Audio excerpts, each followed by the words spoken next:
Everything. We back with another video. We back with another Jasmine Crockett. I'm not gonna waste no time. We're gonna get right into it. Let's go. Make sure y'all like, comment, subscribe on the channel. I do have several other channels. I'll put it down in the description.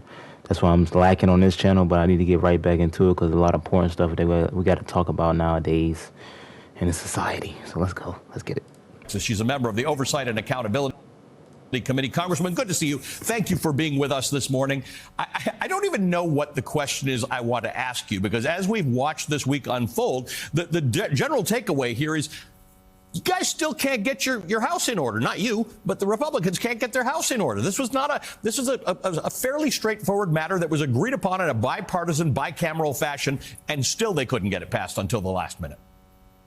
Yeah, you're absolutely right. I was about to say, now, Allie, don't put that on us, okay? I mean, as Democrats are swooping in like supermen and superwomen to make sure that they can take care of the American people. But I just need the American people to have longer memories, because as you stated, this Congress ended on the same note that it began. But for some reason, we will not have a Speaker Jeffries on January 3rd. We knew that these Republicans in their slim majority were unable to get anything done. And the crazy part is that Nancy Pelosi had the same slim majority. But guess what? We weren't always in a state of crises, and they are going to go into the 119th with an even slimmer majority. Yeah, she also apparently had a calculator on her phone, which maybe Mike Johnson doesn't have, to be able to say, oh, wait, we're going to have a problem here. Let's deal with that ahead of time. I think one of the things that surprised me the most this week was the immediate response. Elon Musk tweets something. Then Donald Trump seems to be following that and making threats to members of Congress, and that seems to have an influence on things. Tell me about that dynamic, whether you care about it, whether you think it's influential. I do care about it, and it's one of the reasons that I did vote present instead of actually voting for the bill. I wouldn't vote to actually, throw things into disarray as we are approaching Christmas. But I want to be clear, this is not how I legislate. I absolutely think it was a mistake for them to even be influenced by Elon Musk, by him saying, well, look at how many pages this bill was, and look at how many pages this bill is. And so automatically that makes it like clean, and that it's automatically somehow taking money out. That's not the case. There were a lot of, I'm a lawyer, right? And we do legislation. So yes, when we write things, they absolutely take up pages. Things such as preventing him from being a great investor in things over in China, right? That's what he really wants thrown out. Now, listen, MAGA may believe that he is their ultimate savior. It's amazing because they allegedly don't like immigrants, but I guess they in love with this one. I don't really understand what's going on, but I can tell you that, as it was already stated on the House floor, the only currency that we have when we are legislators is our word. It is the reason that McCarthy did not survive. And so if Mike Johnson thinks he's going to get any favors from the Democrat, I got news from him. He's not going to get any favors out of us. So we will see how this Republican trifecta decides that they're going to govern or not. But I can tell you, if you thought that we were unproductive in the 118th, just wait until the 119th. One of the things that we're going to be discussing a lot, you've probably been involved in these discussions, is the sort of the positive job that Democrats have right now, right? There are a lot of people who are talking about licking wounds and examining what happened and all that kind of stuff. But in some systems, when you are not in control of the government, you have a very official and important job to do in holding that government to account. And it does seem like that is exactly what this moment demands, right? Democrats coming up and saying, here's our plan, here's our alternative, here's how we think this should look. And worry about the sort of the party machinations in the background. Yeah, one of the things that you mentioned earlier, Mike Johnson knew he was going to have a numbers problem.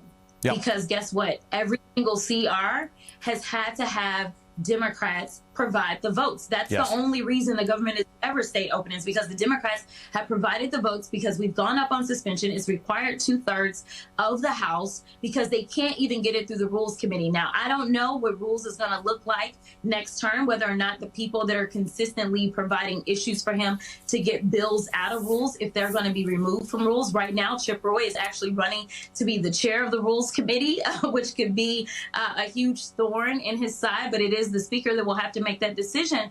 But at the end of the day, Ali, one of the things that Elon Musk and Vivek and Trump didn't talk about is the fact that there was $90 million on basically page 1 of the legislation that is for his inauguration party. The idea that we would say it's okay for you to get $90 million for one day and then cut out $190 million for children when it comes to cancer research was absolutely mind-blowing. But I thank you to the democratically controlled Senate, because on their way out of the majority, they decided that they were going to do some good. They made sure that that funding got back in. They made sure that the Social Security Fairness Act was taken care of. And so I am so eternally grateful for the Democratic majority in the Senate for figuring out how to fill in some of those gaps that were absolutely removed because Elon said so. You know, you live in a world of policy and politics at the same time. So this role of being able to say, here's what's wrong with your policy and here's what we do, seems like it's built for you for the next couple of years, right? That this is an opportunity for Democrats to say, look, whatever your reasons were for voting for Republicans or for voting for Trump, and maybe it was the price of, who knows, whatever it was, this is what governing can look like, because we are now entering another Congress where the basic constitutional mandate for Congress to govern and to appropriate funds, they have difficulty getting past go on. Yeah, we are 6 months behind again, right? We were 6 months behind in getting our FY24 budget done.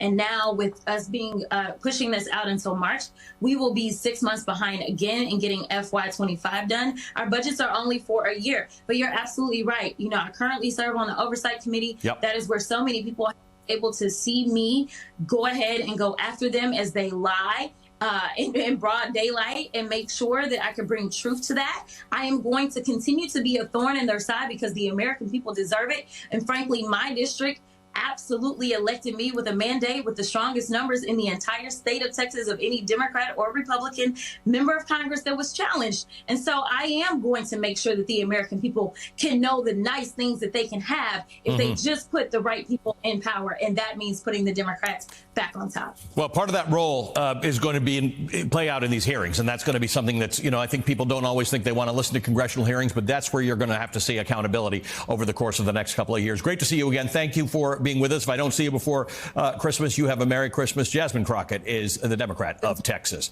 All right.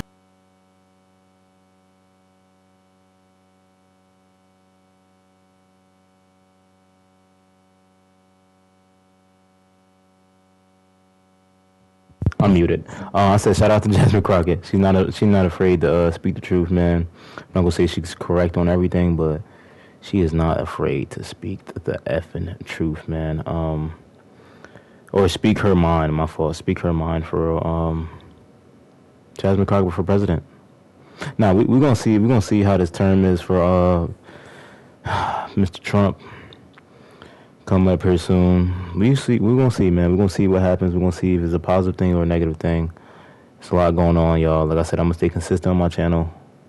I've been on and off because I have so many other channels. I'm gonna put down in my description. Make sure I show that some love. You know what I'm saying? Make sure y'all like, comment, subscribe on the video, and make sure y'all comment. Make sure y'all comment on every video. You know what I'm saying? I gotta get up out of here, y'all. Let's make sure I'm at 8 minutes, cause yeah. Fuck is that? Where's it at? 8 minutes. All right. I love y'all. Peace and love, baby. And we out.